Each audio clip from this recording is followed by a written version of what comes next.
Basic math for physics के अंदर अब अपन नेक्स्ट टॉपिक फिफ्थ ग्राफ पढ़ने जा रहे हैं, ग्राफ और कर्व्स। ठीक है, तो सबसे पहले देखते हैं what is the mean by graph. वक्र और ग्राफ का मतलब क्या होता है। तो देखिए, a graph is a diagram representation of relation between two और more than two physical quantities. ठीक है, दो या दो से अधिक भौतिक राशियों के मध्य संबंध को प्रदर्शित करने के लिए जो अपन वक्रीय चित्र बनाते हैं वो आपके ग्राफ कहलाता है। जब भी ग्राफ बनाया जाता है तो ग्राफ के अंदर एक इंडिपेंडेंट क्वांटिटी होती है, स्वतंत्र राशि, जिसको हमेशा एक्स एक्सिस पे लिया जाता है, तथा दूसरी डिपेंडेंट क्वांटिटी होती है जिसे हम हमेशा वाई एक्सिस पे लिखते हैं। एक परतंत्र राशि होती है जिसे हमेशा वाई एक्सिस पे लिया जाता है। तो सर कैसे? तो आपने मोस्टली ग्राफ देखा होगा कि अपन ऐसे रेक्टेलिनियर के फर्स्ट क्वाड्रेंट में, सेकंड, थर्ड, फोर्थ किसी भी क्वाड्रेंट में ग्राफ बनाते हैं तो वहां पर जो एक्स एक्सिस पे जो क्वांटिटी ली जाती है वो हमेशा इंडिपेंडेंट क्वांटिटी होती है। तो दिमाग में फिट कर लीजिए कि जब भी फिजिक्स साइंस के अंदर अपन ग्राफ बनाते हैं तो जो इंडिपेंडेंट क्वांटिटी होती है जिसकी आर्बिट्रीज वैल्यूज अपन कुछ भी ले सकें, 1 2 0 -1 -2 कुछ भी, तो वो आपके इंडिपेंडेंट क्वांटिटी होती है जो अनदर पे डिपेंड नहीं करती है। और इसको हम हमेशा किस पे लेते हैं? एक्स एक्सिस पे लेते हैं। ठीक है, और जो क्वांटिटी दूसरी क्वांटिटी पे डिपेंड करती है, जिसको अपन किसी दूसरी क्वांटिटी के थ्रू फाइंड आउट करते हैं, वो आपके एक इंडिपेंडेंट वो आपके एक डिपेंडेंट क्वांटिटी कहलाती है। और डिपेंडेंट क्वांटिटी को हमेशा वाई एक्सिस पे लिया जाता है। तो वाई एक्सिस पे हमेशा अपन डिपेंडेंट क्वांटिटी लेते हैं, वो राशि लेते हैं जो परतंत्र होती है, जो दूसरे पे निर्भर करती है। ठीक है, तो आपने देखा होगा वाई एक्सिस और एक्स एक्सिस जब कट करते हैं तो वहां पे आपके ओरिजिन होता है जिसको अपन रेफरेंस पॉइंट बोलते हैं, मूल बिंदु। ठीक, तो अब अपन एग्जांपल के लिए समझते हैं। जैसे अपन लेते हैं वेलोसिटी टाइम ग्राफ। आपने कहा वेलोसिटी टाइम ग्राफ, तो सबसे पहले ये समझते हैं कि सर वेलोसिटी जब कोई पार्टिकल चलता है उसकी पोजीशन, स्थिति समय के साथ बदलती है। किसके साथ बदल रही है? समय के साथ। तो अलग अलग समय पर पोजीशन अलग अलग, वेग डिफरेंट। तो इसका मतलब ये हुआ कि टाइम तो आपके इंडिपेंडेंट क्वांटिटी है, स्वतंत्र राशि है, और जो वेलोसिटी है, वेग है, वो क्या हो गई है? डिपेंडेंट क्वांटिटी जो टाइम पे डिपेंड कर रही है। तो वेलोसिटी को अपन कहां पे लेंगे? वाई एक्सिस पे, और टाइम को कहां पे लेंगे? अपन एक्स एक्सिस पे लेंगे। इसी प्रकार अपन और देखते हैं, इसी प्रकार अपन एक और एग्जांपल लेते हैं। सभी स्टूडेंट ने 10th क्लास के अंदर ओम्स लॉ पढ़ा है, ओम का नियम, ओम का नियम। अब सर ओम्स लॉ क्या था? सभी स्टूडेंट जानते हैं V equal to I R. Mostly student बोलेंगे V directly proportional to I। और अब जब आप 12th क्लास में पढ़ोगे तो ये आपके कहलाएगा I directly proportional to V। तो सर आप कैसे भी बोल दो, बात तो एक ही है। तो देखिए यहाँ पे कौन सी क्वांटिटी डिपेंडेंट और कौन सी इंडिपेंडेंट है ये मैटर करती है। तो अपन देखेंगे इसका ग्राफ कैसा बनेगा।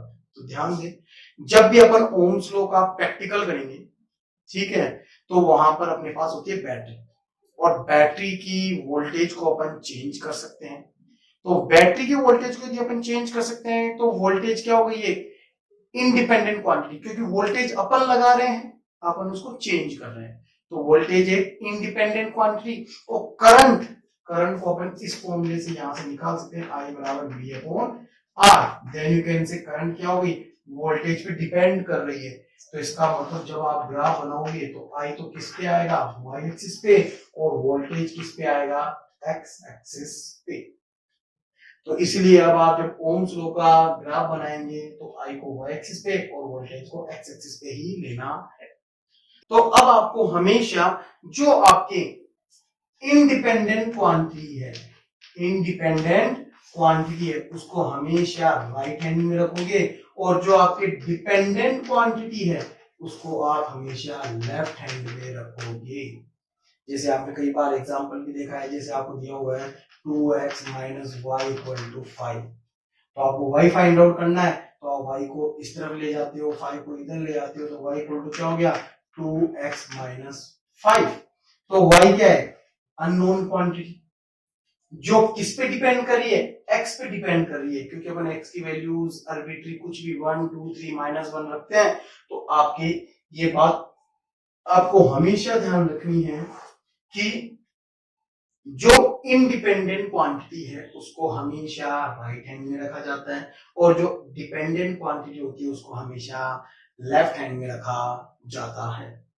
तो अब अपन वेरियस टाइप ऑफ ग्राफ देखते हैं, जिसके अब अपन फर्स्ट ग्राफ स्टार्ट करते हैं, that is the proportionality curve, समानुपाती वक्र। आपने बहुत बार फिजिक्स में देखा होगा कि आपको प्रोपोर्शनैलिटी समानुपाती रिलेशन दिया हुआ होता है, उसका एक ग्राफ बना हुआ रहता है। तो आपको फिजिक्स में ऐसे ग्राफ बनाने पड़ते हैं। तो अपन देखते हैं जैसे y directly proportional to x, y x के समानुपाती है। तो फिजिक्स में साइंस के अंदर क्या किया जाता है, जब ये प्रोपोर्शनैलिटी साइन रिमूव करते हैं, प्रोपोर्शनैलिटी साइन रिमूव करते हैं तो अपने कांस्टेंट आता है k, जो x के साथ मल्टीप्लाई में रहता है। ठीक है, तो k क्या है, प्रोपोर्शनैलिटी कांस्टेंट, समानुपाती नियतांक। ये कांस्टेंट टर्म है जो आपके चेंज नहीं होती है, ये x और y पे डिपेंड नहीं करती। तो अब सर इसका ग्राफ कैसे बनाए, तो ओल्ड मेथड देखें। ओल्ड मेथड जो आप 10th क्लास में काम लेते हैं, वैसे बहुत बेस्ट मेथड है, परंतु ये अपन को केवल समझने में ही काम में लेना है।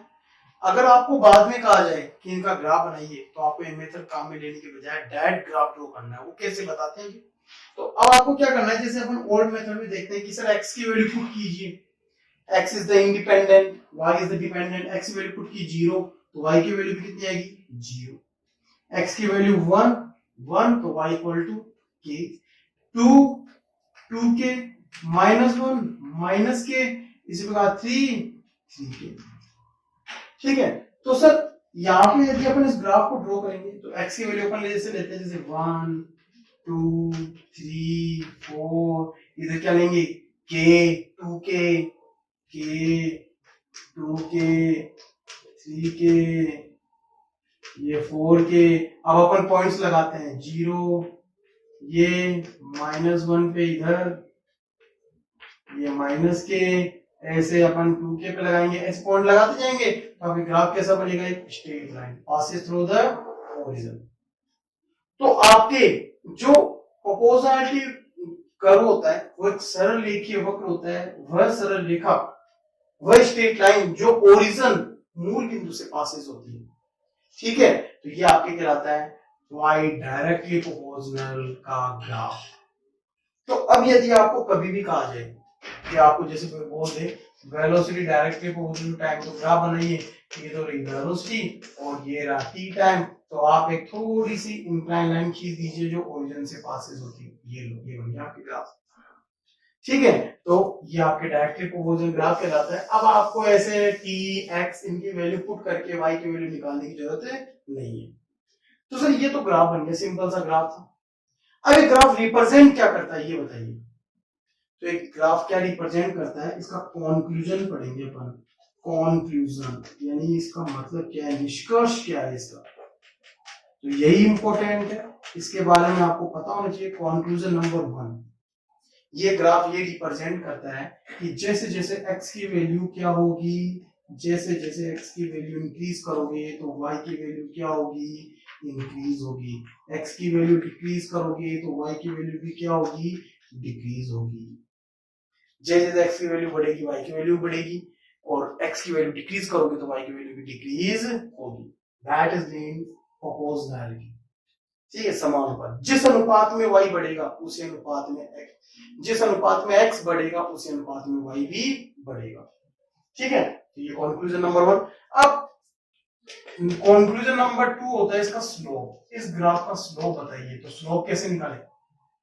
तो स्लोप निकालने के लिए अपन क्या करते हैं, tan थीटा फाइंड आउट करते हैं, और tan थीटा निकालने के लिए 2 पॉइंट चाहिए। तो आपको 2 पॉइंट लेने के लिए आप क्या करोगे, जैसे यहाँ पे जो वैल्यूज थी तो अपन यहाँ पे देख लेते हैं। जैसे ये आपने डायरेक्टली प्रोपोर्शनल का ग्राफ बनाया तो सर ये ऐसा था। ठीक है, अब आपको डाटा दिए हुए होंगे तो 2 पॉइंट ले लीजिए capital, that is x1 y1, एक दूसरा पॉइंट ले लीजिए दैट इज x2 y2। तो ये x1 पे वैल्यू क्या आ गई y1, और x2 पे वैल्यू क्या आ गई, y2। तो अब आप क्या करते हो, इन दोनों का चेंज डेल्टा y, और इधर इन दोनों का change delta x। That is the slope. Slope हमेशा x एक्सिस से निकाला जाता है। तो x एक्सिस से जितनी ये कर्व राइज होता है, ऊपर उठा हुआ रहता है, इंक्लाइन रहता है, that is the angle theta, और इसका स्लोप कहलाता है। तो यहां पर अपन स्लोप निकालने के लिए क्या करेंगे, slope that is represented by m that is equal to tan theta, और tan थीटा वही परपेंडिकुलर अपॉन बेस, लंब बटा आधार। तो m tan थीटा किसके इक्वल आएगा, तो सर यहाँ पे आके delta y upon delta x। अब इसकी वैल्यू निकालते हैं। तो आपने देखा y इक्वल टू kx, तो यदि आप x में चेंज करोगे तो y में भी क्या होगा, चेंज। तो delta y equal to k delta x यहाँ पे पुट करोगे, किसके बराबर आएगा, k के। यानी जो इसका स्लोप होगा, जो इसका स्लोप होता है वो उस प्रोपोर्शनैलिटी कांस्टेंट के इक्वल रहता है। इसका मतलब ये हुआ, इफ आपके इंक्लिनेशन बढ़ेगा, एंगल थीटा एक्सेस के साथ बनने वाला एंगल ये राइज होगा, इंक्लाइनेशन बढ़ता जाएगा, तो इसका मतलब आपके tan थीटा स्लोप की भी वैल्यू क्या होगी, इंक्रीज होगी, और इसकी वैल्यू की जो प्रोपोर्शनैलिटी कांस्टेंट भी क्या होगा, इंक्रीज होगा। ठीक है, तो ये था आपके स्लोप का कॉन्सेप्ट। तो यहाँ पे प्रोपोर्शनैलिटी ग्राफ के अंदर दो ही कॉन्सेप्ट लिए जाते हैं। एक तो आपके इसका कंक्लूजन क्या निकलता है, नंबर वन, x इंक्रीज होगा तो y इंक्रीज होगा, x डिक्रीज होगा तो y भी डिक्रीज होगा, और नंबर टू इसका स्लोप।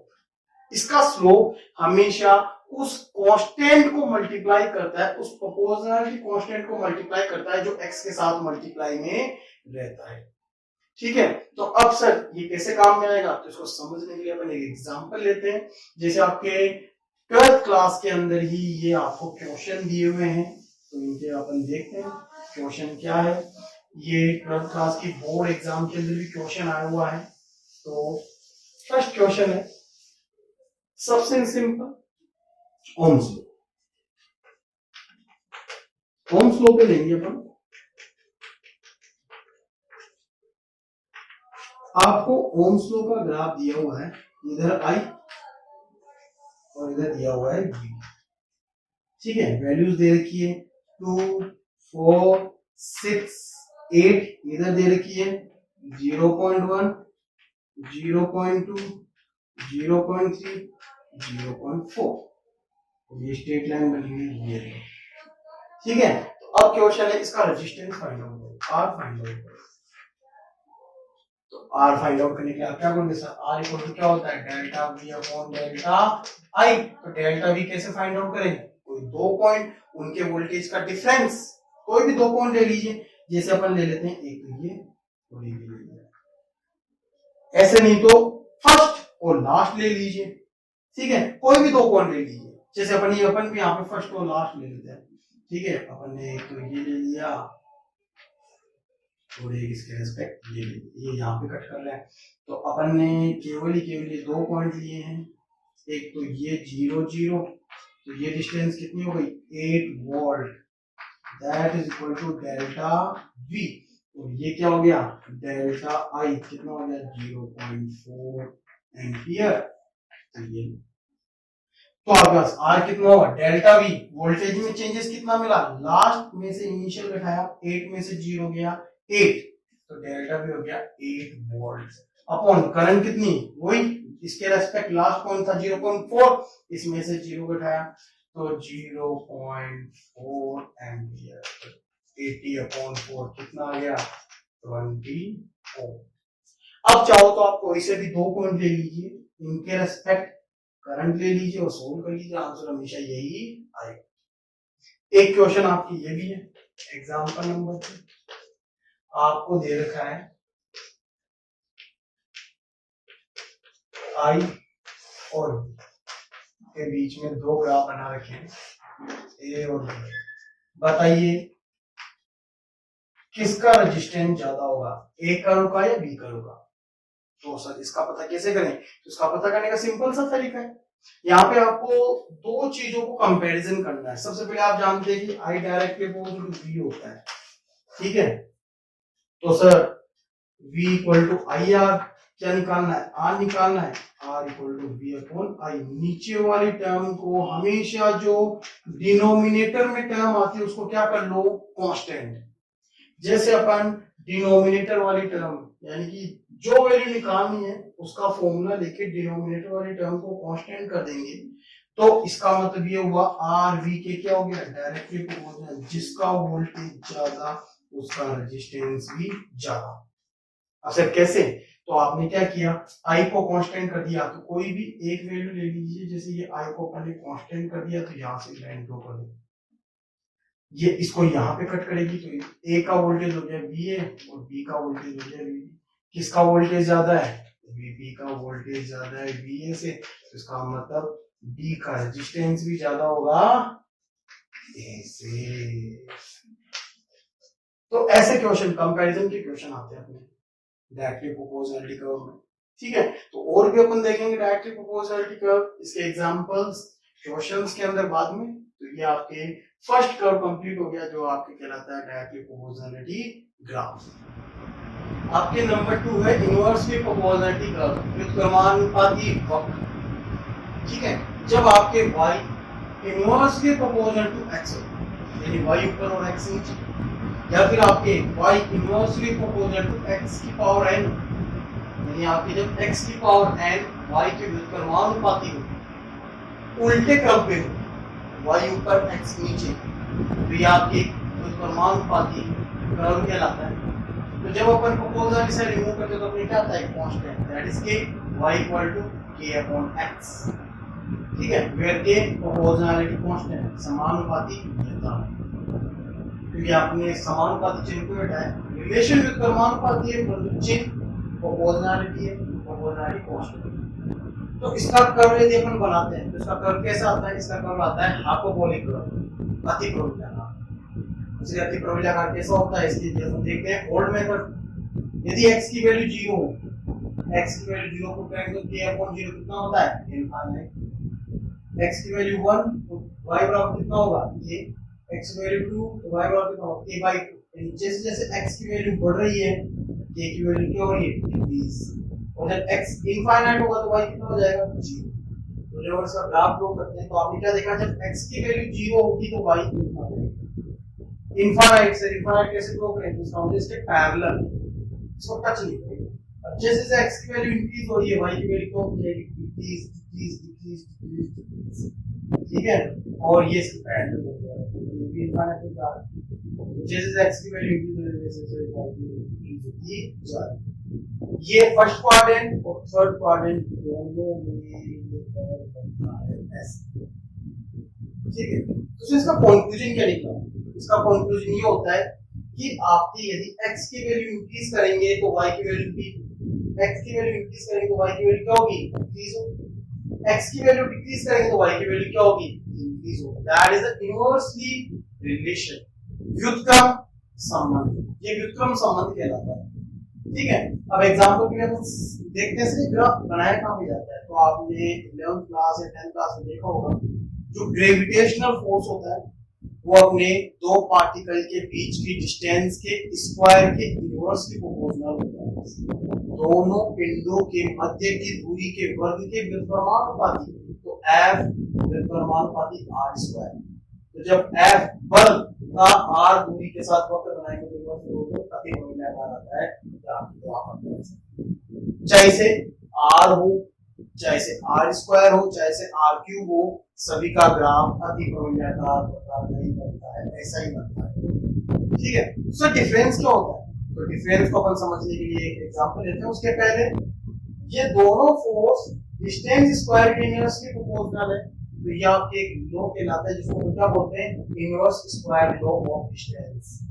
यानी ग्रेविटेशनल फोर्स और आपके इलेक्ट्रिक फोर्स दोनों दूरी के वर्ग के व्युत्क्रम नियम की पालना करते हैं, inverse square law of distance को फॉलो करते हैं। अब अपन इसके अंदर कंपैरिजन करते हैं।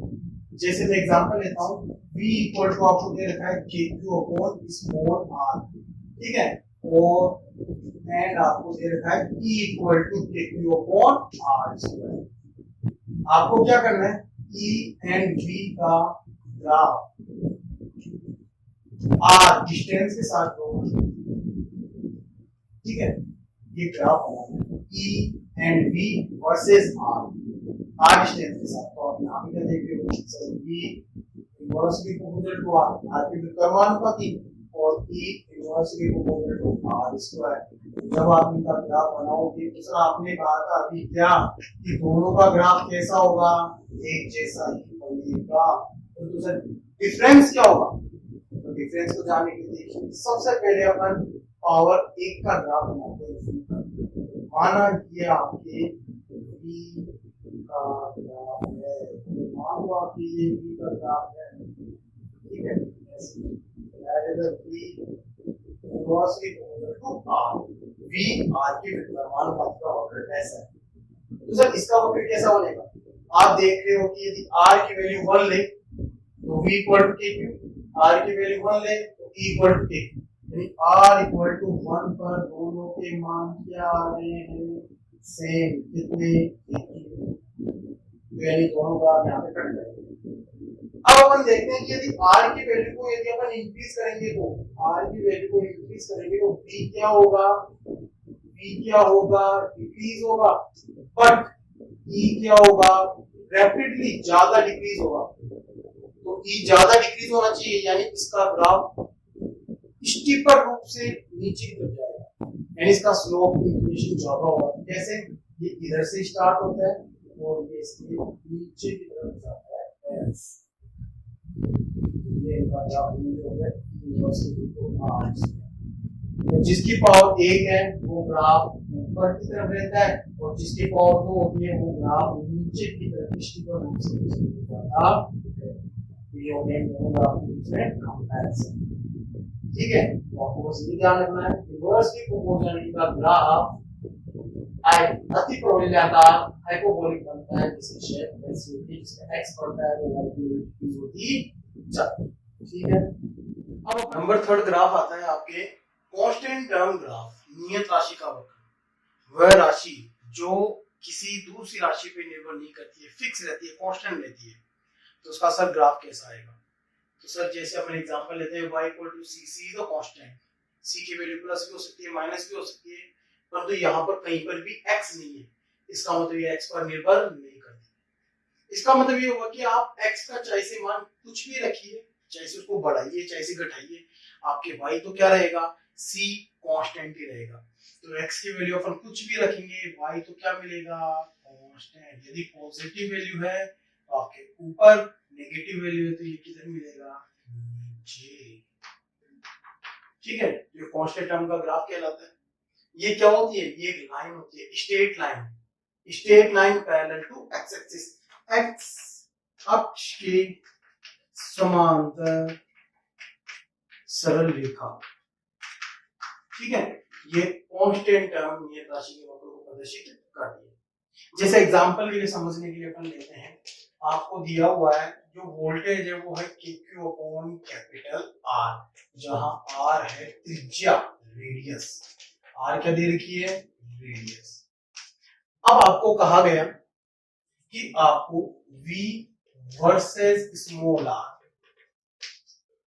यानी डिस्टेंस, दूरी, V versus small r, distance r के साथ ग्राफ बनाइए, ग्राफ ड्रॉ कीजिए। तो सर आप दूरी के साथ वक्र बनाइए, तो यहाँ पर अपन क्या देखेंगे, सर यहाँ पे स्मॉल r तो है ही नहीं, V r दूरी पर निर्भर नहीं करता। तो सर जब r दूरी पर निर्भर नहीं करता है तो इसका मतलब V क्या हो गया, V एक नियत राशि है और नियत राशि का वक्र कैसा बनेगा, r के साथ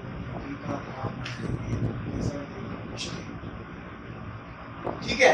ये आपके क्या कहलाता है, ये आपके एक नियत राशि का वक्र कहलाता है। तो अब अपन इसी प्रकार के एग्जांपल लेते हैं और उसको समझते हैं।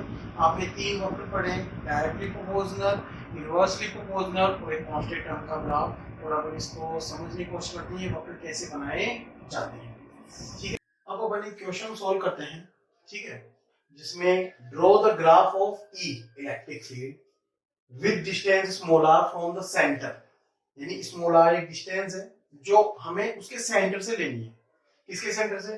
For a conducting sphere of radius capital R. Capital R radius का एक कंडक्टिंग स्फीयर, मान लो जैसे आपके ये कैपिटल आर रेडियस का एक कंडक्टिंग स्फीयर, ये इसका सेंटर और ये इसकी रेडियस कैपिटल आर है, तो इसके सेंटर से आपको डिस्टेंस लेनी है और इलेक्ट्रिक फील्ड का आपको क्या करना है? ग्राफ ड्रॉ करना है। किसके साथ? डिस्टेंस स्मॉल आर के साथ। तो अब अपन एक बार समझ लेते हैं डिस्टेंस कैसे होगी। जैसे मैं बात करूं सेंटर, सेंटर से स्टार्ट करेंगे तो सेंटर पर डिस्टेंस कितनी? 0। अब जैसे जैसे अपन सेंटर से आगे जाएंगे तो ये सरफेस के अंदर ही है, तो small r less than capital R, यानी ये अंदर की कंडीशन होगी, इनसाइड कंडीशन। ठीक है। और यदि आपके डिस्टेंस स्मॉल आर बराबर कैपिटल आर रेडियस के इक्वल हो जाए तो दैट इज इक्वल टू ये पृष्ठ के बराबर हो जाएगी, यानी पृष्ठ के इक्वल डिस्टेंस हो जाएगी। और जब अपन पृष्ठ के बाहर जाएंगे तो इसका मतलब क्या होगा? Small r greater than capital R. ये किसकी कंडीशन है? ये बाहर की कंडीशन हो जाएगी। ठीक है। तो अब अपन इसका ग्राफ बनाते हैं।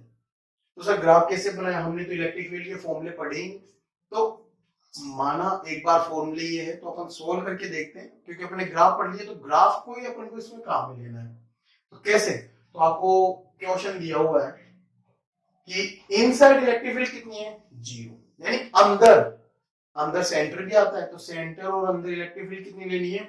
0। और पृष्ठ पे क्या होती है? अधिकतम, वो कितनी होती है? KQ अपॉन R स्क्वायर, ये मैक्सिमम है। और बाहर KQ upon small r square. तो जैसे आपने देखा कि सर अंदर तो 0 रहेगी, ये मैक्सिमम हो गई, मैक्सिमम, और बाहर क्या हो गई? सर डिस्टेंस r के साथ ग्राफ बनाना है। क्या यहाँ पे स्मॉल r है? क्या नहीं है। क्या इसमें स्मॉल r है? नहीं है, यानी ये कांस्टेंट है सारे। इसमें स्मॉल r है तो आपने देखा कि जो आउटसाइड इलेक्ट्रिक फील्ड होगी वो डिस्टेंस के स्क्वायर की क्या हो गई? Inversely proportional. और इनका ग्राफ अपन बना चुके, जानते हैं अपन कैसे?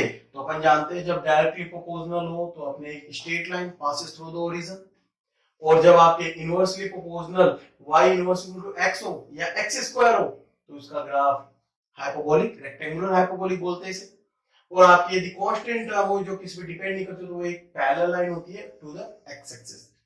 तो जैसे अपन इसमें ग्राफ बनाएंगे तो आपके ग्राफ कैसा बनेगा? ध्यान देना सभी स्टूडेंट। सर ये तो हो गई अपने इलेक्ट्रिक फील्ड और ये हो गई अपने आर डिस्टेंस। अब सर आर कहां से स्टार्ट होगा? 0 से, तो दैट इज द सेंटर। ठीक है। अब जैसे जैसे आर आगे जाएगा तो आगे आपके क्या आएगा? Small r equal to capital R, that is the surface, यानी पृष्ठ। ये पृष्ठ के बराबर हो गया। और अंदर की कंडीशन में small r less than capital R, और बाहर की कंडीशन में small r greater than capital R, ये बाहर की कंडीशन हो गई। तो आप ये समझ सकते हैं। तो अब अपन ने देखा कि सर सेंटर पे इलेक्ट्रिक फील्ड कितनी है? 0, क्योंकि वो सेंटर अंदर होता है। तो अंदर इलेक्ट्रिक फील्ड कितनी है? 0। अंदर तक 0 है तो पृष्ठ के अंदर तक इलेक्ट्रिक फील्ड क्या रहेगी? 0। तो आपने इसको ऐसे ड्रॉ कर दिया। अब सरफेस पे मैक्सिमम सडनली इंक्रीज हो रही है, तो ये मैक्सिमम कितनी? तो आप एक बार स्केल ले लीजिए कि इतनी है, KQ upon capital R square. It is the maximum electric field at the surface. तो आपने मानना ये यहां तक है, वे यहां तक है। ठीक है। तो सडनली इसकी वैल्यू क्या हो रही है? इंक्रीज। अब सर इसके बाहर जाएंगे और बाहर की कंडीशन क्या है? Inversely proportional to R square. तो R स्क्वायर की इनवर्सली प्रोपोर्शनल वही आपके रेक्टेंगुलर हाइपरबोलिक, ये हो गया अपने आउटसाइड इलेक्ट्रिक फील्ड का ग्राफ। ये सरफेस पे मैक्सिमम और इनसाइड कितनी है? 0। ये आपके ग्राफ बन गया। किसके लिए? एक कंडक्टिंग स्फीयर की इलेक्ट्रिक फील्ड का डिस्टेंस R के साथ ग्राफ। सिमिलरली ऐसे कैसे अपन एक और एग्जांपल देखते हैं। अब लेते हैं अपन एक नॉन कंडक्टिंग स्फीयर। सर बात ही आती है कि हमने conducting sphere, non conducting sphere, electric field तो पढ़ी नहीं। अरे नहीं पढ़ी कोई बात नहीं, परंतु अपन को फॉर्मूले से अपन को ग्राफ बनाना, फॉर्मूला हम बता रहे हैं। आप तो उस ग्राफ बनाना सीखिए, ये 12th क्लास में आपके जब आगे आएगा तो हम समझा देंगे। मेन टॉपिक है ग्राफ बनाना। ये छोटे छोटे बेसिक से मिलकर अपने बड़े बड़े डेरिवेशन बनते हैं, इसलिए आपको ये समझाए जा रहे हैं। तो ध्यान दीजिए आगे। नॉन कंडक्टिंग स्फीयर की इलेक्ट्रिक फील्ड और डिस्टेंस आर के बीच रिलेशन ऐसा होता है कि इसके अंदर जो इलेक्ट्रिक फील्ड होती है ना वो होती है k q upon capital R cube small r, ये होती है अंदर की इलेक्ट्रिक फील्ड। ठीक है, और सरफेस पे वही मैक्सिमम होती है, और आपके बाहर ये की इलेक्ट्रिक फील्ड होती है। अब इसका बनाएंगे ग्राफ, तो सर इसका ग्राफ कैसे बनाए, तो आप वो की वही बात कि अंदर इलेक्ट्रिक फील्ड स्मॉल आर पे डिपेंड कर रही है। कैसे डिपेंड कर रही है सर, के क्यू अपॉन आर क्यूब तो कांस्टेंट हो गया, स्मॉल आर के साथ तो ग्राफ बना रहे हैं, तो inside electric field directly proportional to r, यानी अंदर वाली इलेक्ट्रिक फील्ड आर डिस्टेंस के क्या होगी, डायरेक्टली प्रोपोर्शनल। सरफेस पे वो मैक्सिमम वो कांस्टेंट रहेगी क्योंकि स्मॉल आर है ही नहीं इसमें। Number third, outside small r square के इनवर्सली प्रोपोर्शनल। तो जैसे अपन यहाँ पे चलेंगे ग्राफ बनाएंगे तो सर वो तो सरफेस में मैक्सिमम, आउटसाइड वाला तो सेम है, बट यहाँ पर हुआ क्या, यहाँ पर ये हुआ कि जो अंदर की इलेक्ट्रिक फील्ड है ना वो डायरेक्टली प्रोपोर्शनल है, और डायरेक्टली प्रोपोर्शनल का ग्राफ कैसा, straight line passes through the origin, ये लो, तो ये अपने इसका क्या बन गया, ये अपने इसका ग्राफ बन गया। किसके लिए, नॉन कंडक्टिंग स्फीयर के लिए। तो अपन चाहे तो ऐसा सारा ग्राफ बना सकते हैं, ठीक है। तो ये आपके दो एग्जांपल है, ऐसे और भी एग्जांपल होते हैं जिनके बारे में आप अपन चैप्टर में डिस्कस करेंगे। और अब अपन पढ़ते हैं नेक्स्ट टाइप का ग्राफ, जो अपने स्ट्रेट लाइन का ग्राफ।